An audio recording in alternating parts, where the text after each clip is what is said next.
오늘 함께 할 말씀 출애굽기 말씀입니다. 출애굽기 1장 보겠습니다. 출애굽기 1장입니다. 먼저 1장 1절에서 7절까지 출애굽기 1장 1절에서 7절까지 먼저 봅니다. 야곱과 함께 각각 자기 가족을 데리고 애굽에 이른 이스라엘 아들들의 이름은 이러하니 루벤과 시몬과 레위와 유다와 이사갈과 스불론과 베냐민과 단과 납달리와 갓과 아세리요 야곱의 허리에서 나온 사람이 모두 70이요 요셉은 애굽에 있었더라. 요셉과 그의 형제와 그 시대의 사람은 다 죽었고 이스라엘 자손은 생육하고 불어나 번성하고 매우 강하여 온 땅에 가득하게 되었더라. 이제 오늘부터 보게 될 출애굽기 잠시 이제 서문에 관하여 개론적인 이야기를 먼저 드리고자 합니다. 출애굽기 하면 이게 출애굽기는 이름의 유래가 조금 독특합니다. 이게 성경은 그 구약 성경은 히브리어 버전이 있었고 헬라어 버전이 있습니다. 히브리어 버전은 그 70인역 이전에 곧 바벨론 포로기 때의 성경학자들이 포로로 잡혀온 이스라엘 사람들이 이제 2세대가 태어나면서부터 그들이 히브리어를 잃어버리기 시작하죠. 그러면서 70명의 사람들이 모여서 성경을 히브리어에서 헬라어로 번역을 합니다. 그때 히브리어와 헬라어가로 이제 그 두 가지 버전이 생기면서 책의 이름들이 조금씩 달라지기 시작합니다. 이 출애굽기는 처음에 그 히브리어 성경이었을 때는 히브리어 성경은 그 책의 이름을 그 책의 가장 첫 번째 시작되어 있는 문장을 따서 책의 이름을 짓는 그런 관습이 있었습니다. 그래서 이 출애굽기는 첫 번째 이름이 무엇입니까? 우리 말씀에는 이제 한국어 버전에는 또 영어 버전에도 빠져 있는데 그 원어에는 1장 1절이 그리고로 시작됩니다. 그러면서 이스라엘 아들들의 이름은 주어가 뭐예요? 이스라엘 아들의 이름은이라고 하지요. 그 이름들 그 이름이란 말이 헬라어로 쉐모트라는 말인데 이 쉐모트가 원래 히브리어 출애굽기의 본래 이름이었습니다. 출애굽기 성경의 원 이름은 쉐모트입니다. 이 쉐모트 이름이 뭐예요? 이스라엘의 그 아들들의 그 이름이란 뜻이 이름으로 시작되어지죠. 그러던 것이 이제 70인역 헬라어로 번역이 되어지면서 이 성경 이름은 엑소더스라는 이름으로 바뀌게 됩니다. 출애굽이란 말로 곧 출발 이스라엘 밖으로 나아간 역사.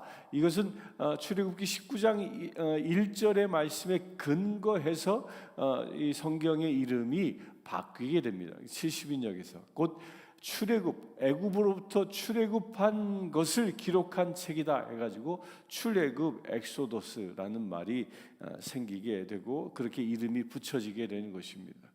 그러면서 이 엑소더스라는 이 말은요, 그 말의 본 뜻은 엑소더스, 그 길을 떠나고 또 다른 길을 간다라는 그런 뜻이 이 엑소더스라는 이 이름 안에 이 감춰진 뜻인데요.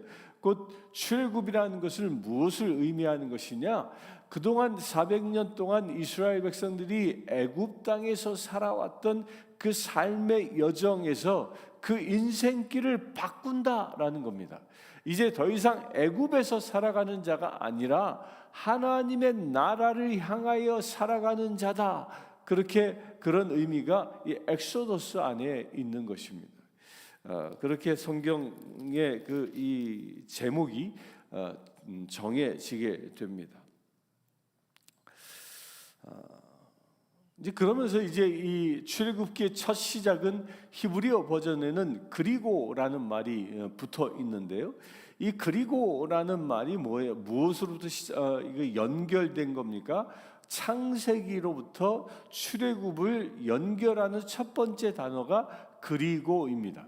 그런데 여기서 이 그리고라는 말이 쓰여지는 창세기와 출애굽 간의 그 시간적인 간격이 얼마냐면 무려 약 400년의 간격을 두고 있습니다.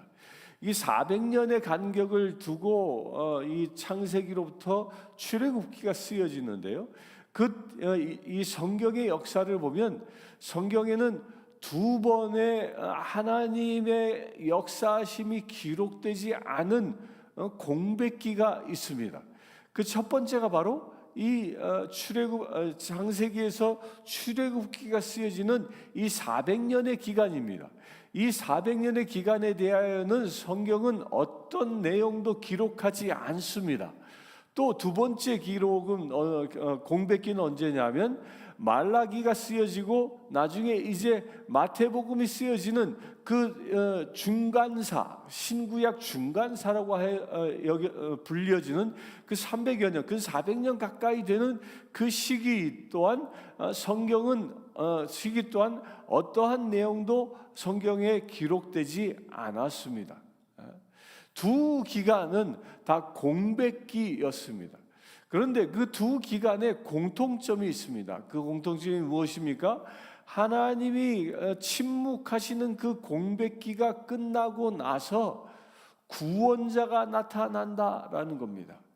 그 첫 번째 공백기였던 이 창세기에서 출애굽기 사이 공백기가 끝나자 누가 나타납니까? 모세가 나타납니다. 또한 중간사였던 말라기가 끝나고 마태복음이 시작되기 전까지의 그 중간사에는 중간사가 끝나고 난 다음엔 누가 나타납니까? 바로 예수 그리스도 구세주가 나타납니다. 이것이 같은 맥락을 구성하고 있다라고 그런 눈으로 성경을 볼 수 있게 되길 바랍니다. 곧 출애굽기는 어찌 보면 마태복음과 같은 위치에 있습니다. 마태복음도 그 첫 시작이 족보로 시작되어지죠. 예수 그리스도의 족보로 시작되어지는데 이 출애굽기의 첫 시작도 그 이름들로 시작되어집니다. 이스라엘의 자손들의 그 이름들로 시작되어지는 것, 그런 공통점을 갖고 있습니다.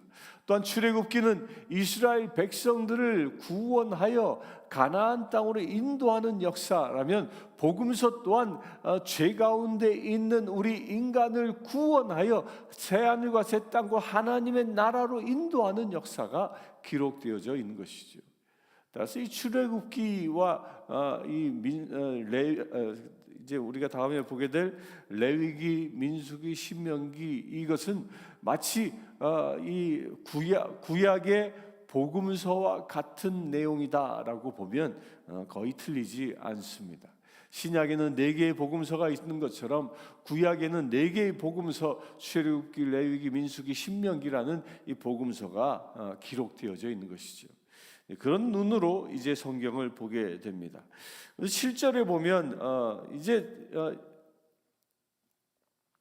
7절에 보면 이스라엘 자손은 생육하고 불어나 번성하고 매우 강하여 온 땅에 가득하게 되었더라. 이제 그 400년 동안의 그 공백기 기간, 그 공백기에 어떤 일이 일어났는가를 7절에 기록하고 있는 겁니다. 7절에는 곧 그 400년의 공백기에는 성경은 어떤 내용도 기록하고 있지 않습니다. 하나님이 어떻게 일하셨는지 기록하고 있지 않습니다. 이스라엘 백성들이 어떻게 살았는지 특별히 기록되어진 내용이 없습니다. 그러나 한 줄로 표현되어진 것이 무엇입니까? 그들은 생육하고 불어나 번성했다라는 겁니다. 이 이야기는 우리가 무엇을 연상할 수 있죠? 아브라함에게 축복하신 내용입니다. 아브라함에게 하나님께서 너의 후손들이 저 바닷가의 모래알처럼 또 저 하늘의 별들처럼 번성하게 될 것이다라고 그 약속하셨는데 그 약속의 성취가 이 400년 동안 이스라엘이 애굽에서 이루어지게 된다라는 겁니다. 생육하고 불어나 온 땅에 가득하는 이 역사, 곧 하나님의 뜻하신 바대로 이루어지고 있는 것이죠. 그렇게 생육하고 번성한 결과 그 이스라엘 백성들은 처음에 애굽 땅에 올 때는 요셉의 가족들을 제외하고 나면 70명의 사람들이 왔습니다. 70명이라고 하면요, 그냥 큰 대가족이에요. 그 대가족이 애굽에 옴으로 400년이 지난 이후에 그들은 어떻게 번성합니까? 그들은 남성 장정만 60만이 되어지는 엄청난 민족을 이룹니다. 성경학자들은 이 장정만 60만이라면 당시의 총 인구는 얼마였을까? 아녀자들과 아이들과 노인분들까지 다 합치면 최소한 200만 명 정도 되어지는 그 어마어마하게 사람의 수가 불어나게 된 것이죠. 그리하여 애굽 땅에 처음 들어갈 때는 가족의 구성원으로 들어갔지만 가족과 같은 대가족과 같은 그런 소수의 사람들이 들어갔지만 이제 400년이 흐른 후에 아브라함에게 주신 약속이 성취되어져 그들은 이제 200만이 넘는 큰 민족이 된다는 거예요. 한 가족이 민족으로 성장하게 되는 역사가 그 400년의 역사였고, 그 400년의 역사 동안 민족으로 누가 성장하게 하셨습니까? 하나님이 일하셨다라는 겁니다. 이 공백기에 하나님이 그렇게 일하고 계심을 우리가 발견할 수 있는 것입니다. 8절부터 봅니다. 요셉을 알지 못한 새 왕이 일어나 애굽을 다스리더니 그가 백성에게 이르되 이 백성 이스라엘 자손이 우리보다 많고 강하도다. 자, 우리가 그들에게 대하여 지혜롭게 하자. 두렵건대 그들이 더 많게 되면 전쟁이 일어날 때 우리 대적과 합하여 우리와 싸우고 이 땅에서 나갈까 하노라 하고 감독들을 그들 위에 세우고 그들에게 무거운 짐을 지워 괴롭게 하여 그들에게 바로를 위하여 굳고 성 비돔과 람셋을 건축하게 하니라. 그러나 학대를 받을수록 더욱 번성하여 퍼져나가니 애굽 사람이 이스라엘 자손으로 말미암아 근심하여 이스라엘 자손에게 이를 어미시켜 어려운 노동으로 그들의 생활을 괴롭게 하니 곧 흙 이기기와 벽돌 굽기와 농사의 여러 가지 일이라. 그 시키는 일이 모두 엄하였더라. 이제 8절에 요셉을 알지 못하는 새 왕이 일어나 애굽을 다스리더니라고 기록하고 있는데요. 요셉을 알지 못하는 새 왕이라는 이 말은 이제 400년이라는 세월이 흐르는 그 중간에 어떤 일이 일어났냐면 힉소스 왕족, 곧 요셉이 총리 대신으로 일했던 왕족이 힉소스라는 이 제국이었죠. 힉소스 민족이 애굽에 와서 세운 것입니다. 곧 그 힉소스 왕조가 이제 멸망하고 없어집니다. 이 힉소스는 셈족 계통의 민족들이었습니다. 곧 그동안 뭐예요? 애굽 땅은 다른 민족이 와서 다스렸다는 겁니다. 그런데 이제 그 약 200년 가까이 되어지는 그 힉소스 왕조가 끝나고 이제 그곳은 애굽 사람에 의하여 새로운 왕조가 탄생합니다. 그렇게 애굽 사람에 의하여 왕조가 탄생하면서 셈족 계통이었던 히브리 사람들은 이제 그들은 총리 대신에 이 형제로서 그 부와 영화를 누렸던 사람들이 아니라 이제는 그들은 어떻게 됩니까? 애굽 땅의 사람들을 섬기는 거의 노예와 같은 삶을 살게 되어집니다.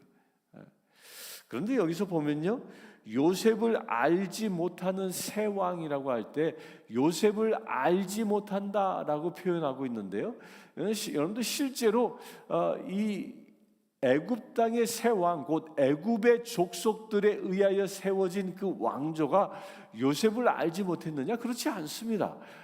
그러나 그들은 힉소스라는 타민족이 자신들을 근 200년 동안 다스렸다라는 이 사실에 대하여 수치심을 가지고 있었습니다. 그래서 새 왕조가 탄생하고 곧 애굽의 왕조가 탄생한 이후에 그 힉소스에 대한 모든 기록물들을 다 폐기해 버립니다. 그래서 지금까지도 힉소스 왕조가 어떻게 이스라엘을 다스렸는지에 대하여 기록이 성경 외에는 남아 있는 것이 없습니다.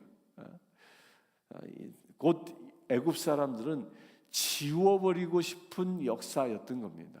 그러니까 애굽인들, 애굽 족속의 입장에서 보면 타민족에 의하여 지배당한 것은 애굽인들의 수치로 여겼던 것이죠. 그래서 알지 못했다라고 표현하고 있는 겁니다. 그렇게 그들은 이제 이스라엘 백성들이 그 엄청나게 약 200만 가까이 불어나니까 그들이 이제 두려움의 대상이 된 것입니다. 그렇다고 그 200만이나 되는 사람들을 애굽 밖으로 내쫓아 버리기에는 이게 그 큰 경제적인 어려움이 생깁니다. 곧 이 사람들이 감당했던 산업의 한 부분들이 있는데 그 부분이 빠져나가면 애굽 자체가 큰 위기에 처하게 되는 것이죠. 특별히 이스라엘 민족들은 어떤 일을 감당했습니까? 애굽 사람들에게 이 고기를 공급하는 일을 감당했습니다. 당시 애굽 사람들은 이 목자들, 목축하는 사람들을 아주 하대했습니다. 경멸했습니다. 그래서 애굽 사람들은 농사만 지었지 양이나 이 염소나 가축들을 이 목축하지 않았습니다.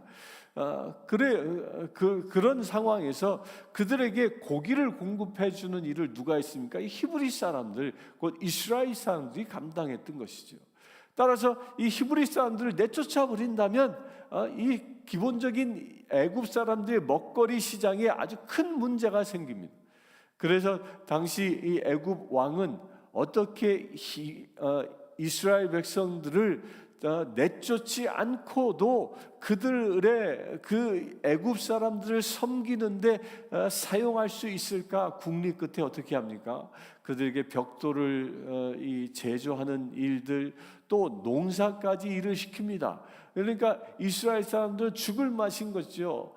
건축업자로도 건축을 감당하는 노예 일도 감당해야 하고 농사도 지어야 하고 또한 그들이 평상시 행했던 생업이었던 그 목축도 해야 하는 이 삼중고에 시달렸던 것이죠. 왜 그렇게 시달리게 했습니까? 여러분들요, 이 애굽 왕의 지혜입니다. 이건 무엇이냐면요, 사람은요 뭔가 막 쫓기고 바쁘게 막 새벽같이 일어나서 밤늦게까지 일하고 그리고 지친 몸으로 집에 들어가 쓰러져 자고 또 새벽에 일어나 또 바쁘게 그렇게 삼중고의 일을 다 감당하고 살면 사람이 정신이 없는 겁니다. 곧 그들은 그렇게 정신없이 살다 보면 애굽 왕에 대한 어떤 불평과 또한 그 저항하려고 하는 생각들이 생겨나지 않는 거죠. 그러니까 아무 생각 없이 그냥 하루하루 흘려보내는 그런 삶을 삽니다. 15절 봅니다. 애굽 왕이 히브리 산파 시브라라 하는 사람과 부하라 하는 사람에게 말하여 이르되 너희는 히브리 여인을 위하여 해산을 도울 때 그 자리를 살펴 아들이거든 그를 죽이고 딸이거든 살려두라. 그러나 산파들이 하나님을 두려워하여 애굽 왕의 명령을 어기고 남자 아기들을 살린지라. 애굽 왕이 산파를 불러 그들에게 이르되 너희가 어찌하여 이같이 남자 아기들을 살렸느냐? 산파가 바로에게 대답하되 히브리 여인은 애굽 여인과 같이 아니하고 건장하며 산파가 그들에게 이르기 전에 해산하였더니 하며 하나님이 그 산파들에게 은혜를 베푸시니 그 백성은 번성하고 매우 강해지니라.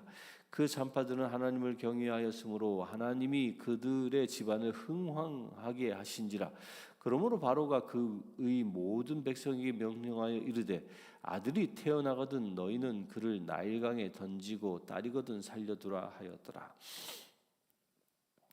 그렇게 이스라엘 민족이 번성하는 것을 애굽 왕이 지켜보면서 이제 큰 근심에 빠집니다. 그들을 그렇게 노예처럼 부려먹곤 있지만 어느 순간에 그들의 인구가 갑자기 폭발적으로 증가하니까 그들이 인구수가 폭발적으로 증가함으로 인하여 애굽 사람들의 어쩌면 애굽 사람들이 또다시 힉소스 민족에 의하여 곧 이스라엘 민족과 같은 계통이었던 이 셈족에 의하여 이 정권이 무너지지 않을까라는 염려를 했던 것이죠.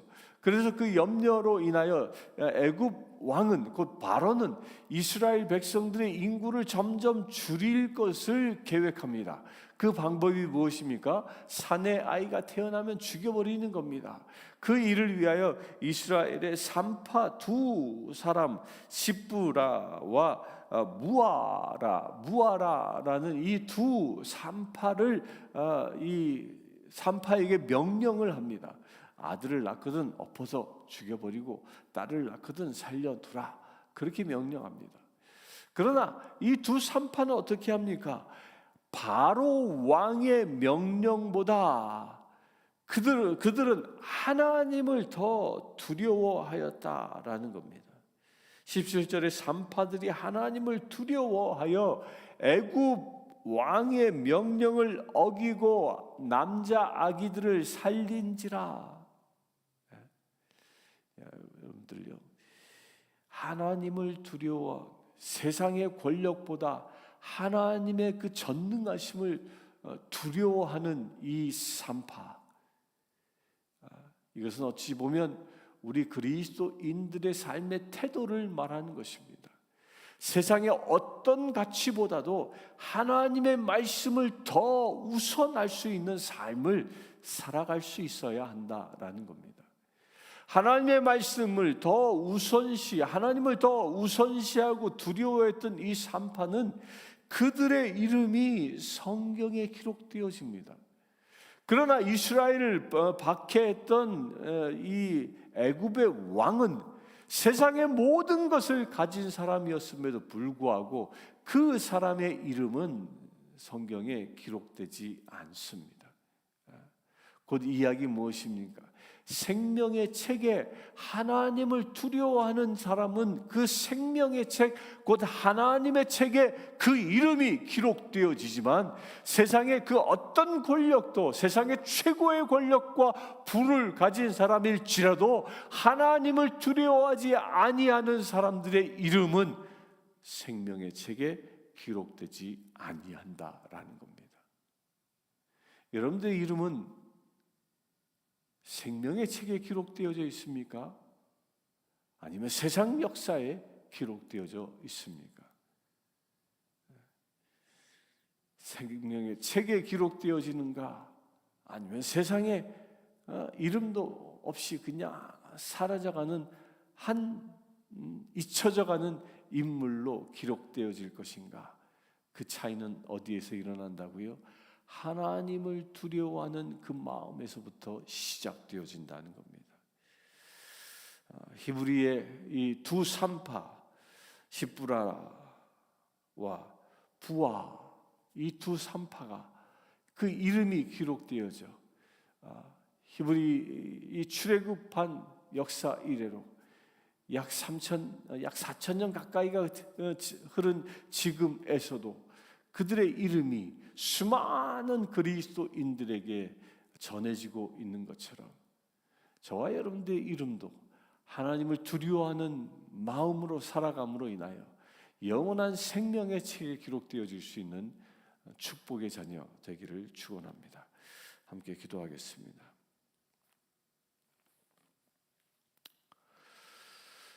주 아버지 하나님, 오늘부터 출애굽기를 시작합니다. 이 출애굽기를 통하여 우리가 어떻게 하나님의 나라를 향하여 나아갈 수 있는지를 깨닫기를 원합니다. 주님, 이 말씀 가운데 주님의 계시로 더욱더 크게 임하여 주셔서 우리가 온전히 하나님의 말씀대로 살아감으로 인하여 하나님을 두려워하는 마음으로 살아감으로 인하여 우리의 이름이 생명의 책에 기록되어지는 축복의 자녀 되게 하여 주시옵소서.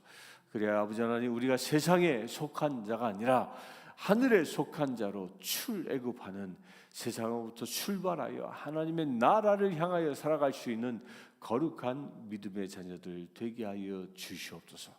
우리 주 예수 그리스도의 이름으로 기도드리옵나이다. 아멘. 이 시간 우리 성신교회를 위하여 기도하기를 원합니다. 우리 교회 2023년을 준비해 나가며 새로운 부흥을 준비할 수 있는 우리 교회 되어줄 수 있도록, 이 땅 가운데 우리가 해야 할 사명이 무엇인지 밝히 깨달을 수 있는 우리 교회 공동체 되어줄 수 있도록 이 시간 함께 기도하겠습니다. 주 아버지 하나님, 오직 주님만 찬양하며 주님만 예배하기를 원합니다. 주님, 우리 성신교회를 지명하여 세워주셔서 예수 그리스도의 핏값을 치르고 사신 이 교회, 주님, 이 교회가 주님의 사명을 충성되게 감당하기를 원합니다. 이 땅 가운데 주신 사명, 세상 땅끝까지 복음을 전하라는 귀한 사명, 이 땅에 죽어가는 심령들에게 생명의 양식을 나누라는 그 사명을 온전히 감당하길 원하오니 주님, 우리 가운데 임하여 주시옵소서. 우리 성신교회 가운데 임하여 주시옵소서. 온전히 주의 말씀과 능력을 가지고 세상에 나아갈 수 있는 거룩한 죄를 되어질 수 있도록 아버지 축복하여 주시옵소서. 그래 아버지 하나님, 우리 교회가 이 땅에 참으로 주님의 생명의 씨앗을 심게 하시고 생명의 열매를 거둘 수 있는 거룩한 교회 되어질 수 있도록 아버지 역사하여 주실 줄 믿습니다. 그래 아버지 하나님, 이 교회를 통하여 하나님의 나라와 의가 온 땅 가운데 증거되어질 수 있도록 아버지 축복하여 주시옵소서. 그래 아버지 하나님, 이 교회 사역을 통하여 이 땅에 새로운 부흥을 일으키기를 원합니다. 부흥이 시작되어지기를 원합니다. 주님 역사하여 주시옵소서. 하나님의 나라를 일구는 데 쓰임받는 우리 성신교회 되어질 수 있도록 아버지 축복하여 주시길 원합니다. 그 일을 위하여 간구합니다. 주님, 우리 교회의 모든 성도들이 하나님의 말씀과 성령의 능력으로 충만케 하여 주시옵소서. 오직 말씀으로 무장하여 성령의 검 하나님의 말씀을 들게 하시고 성령의 기름 부으심으로 충만하여 성령의 능력을 받아 세상을 이기는 거룩한 죄들 되어질 수 있도록 아버지 축복하여 주시길 원합니다. 우리 교회 모든 성도들이 참으로 깨어 일어나게 하여 주시옵소서. 우리 교회의 성도들을 방해하고 성도들을 결박하고 우리 성도들을 흔들게 하는 모든 사단 마귀 권세들아, 이 시간 나자리 예수 그리스도의 이름으로 명령하니 우리 교회 모든 성도들부터 떠나갈지어다. 아버지 하나님, 우리 교회 모든 성도들이 참으로 예수 그리스도의 이름으로 하나 되게 하시고 예수 그리스도의 이름으로 오직 주님의 나라를 바라볼 수 있는 거룩한 믿음의 심령들 되게 하여 주시옵소서. 그래 아버지 하나님, 모든 교회 성도들이 하나 되어 주님이 주신 사명을 잘 감당할 수 있는 거룩한 믿음의 세를 되어질 수 있도록 아버지 축복하여 주시옵소서. 아버지 하나님, 또한 이 땅에 있는 모든 교회들을 위하여 기도하기를 원합니다. 아버지 하나님, 내 11 땅에 세워진 모든 교회들이 참으로 주님의 말씀과 은혜로만 충만케 하시고 오직 주님이 주신 사명을 잘 감당함으로 인하여 이 내 11을 하나님의 나라의 도성으로 키워나갈 수 있도록 아버지 역사해 주시길 원합니다. 이 땅에 있는 모든 불신자들, 이방 민족들, 타민족, 타 종교를 섬기는 그 모든 사람들이 주님께 돌아오게 하는 놀라운 역사를 감당케 하여 주시옵소서. 그래 이 땅에 있는 모든 교회들이 문을 열어 세상을 향하여 나아갈 수 있는 거룩한 교회들 되게 하셔서 이 땅에 새로운 부흥의 역사가 일어나는 귀한 은혜의 도시 되게 하여 주시옵소서. 그래 아버지 하나님, 내 11이 새 예루살렘 되게 하셔서 그리스도의 빛을 발하는 거룩한 사역지 되어질 수 있도록 아버지 축복하여 주시옵소서. 그 일을 위하여 간구합니다. 주님, 이 도시를 위하여 일하고 있는 구포시장과 의회 의원들과 모든 관계 관계 공무원들을 축복하오니 아버지 하나님 저들 가운데 큰 은혜와 역사를 더하여 주시옵소서. 특별히 아버지 하나님 이 대전의 식당 가운데에 참으로 새로운 주지사를 세워주셨고 또한 의원들을 세워주셨사오니 아버지 하나님 저들에게 주신 사명을 잘 감당할 수 있는 은혜의 자녀들 되어질 수 있도록 아버지 축복하여 주시옵소서. 그래 아버지 하나님 이 땅이 오직 하나님 마음과 합한 거룩한 땅 되어질 수 있도록 그래 이 땅이 새 이스라엘 되어질 수 있도록 아버지 축복하여 주시옵소서. 우리 주 예수 그리스도의 이름으로 기도드리옵나이다. 아멘. 이 시간 육과 영이 병들어 고통받고 있는 이들의 치유와 회복을 위하여 기도하기를 원합니다. 주 아버지 하나님 이 시간 육신이 병들어 고통받고 있는 이들을 위하여 기도하기를 원합니다. 아버지 하나님 이 시간 저들의 아픈 곳곳마다 예수 그리스도의 손으로 안수하여 주시옵소서. 이 시간 나자렛 예수 그리스도의 이름으로 명령하니 기도하는 모든 심령들을 붙잡고 있는 병마의 권세들아 모든 결박을 끊고 떠나갈지어다. 주 성령 하나님 그 아픈 곳곳에 기름 부어 주시옵소서. 모든 통증이 사라지게 하시고 상한 육신 곳곳마다 주님이 창조하신 그 원형의 모습으로 회복하게 하여 주시옵소서. 또한 아버지 하나님 영적으로 결박당하고 있는 이들을 위하여 기도하기를 원합니다. 사단의 생각이 사로잡혀 있는 사람들, 사단이 주는 마음으로만 가득한 심령들, 그 모든 악한 영들이 떠나가기를 위하여 이 시간 기도하길 원하오니 주님 역사하여 주시옵소서. 이 시간 나자렛 예수 그리스도의 이름으로 명령하니 우리 성도들을 유혹하고 결박하려 하는 모든 사단의 권세들은 모든 권세를 끊고 떠나갈지어다. 모든 결박을 끊고 떠나갈지어다. 주님 역사하여 주시옵소서. 그래야 영이 자유함을 얻게 하셔서 참으로 주님의 참된 심령으로 거듭날 수 있는 믿음의 세를 되어질 수 있도록 아버지 축복하여 주시옵소서. 우리 주 예수 그리스도의 이름으로 기도드리옵나이다. 아멘. 지금 우리 주 예수 그리스도의 은혜와 하나님의 크신 사랑과 성령님의 감화 감동 교통 치유하심이 이 시간 새로운 삶으로 출애굽하여 살아가기를 결단한 주의 사랑하는 모든 제들 위해 지금부터 영원토록 함께 하실지어다.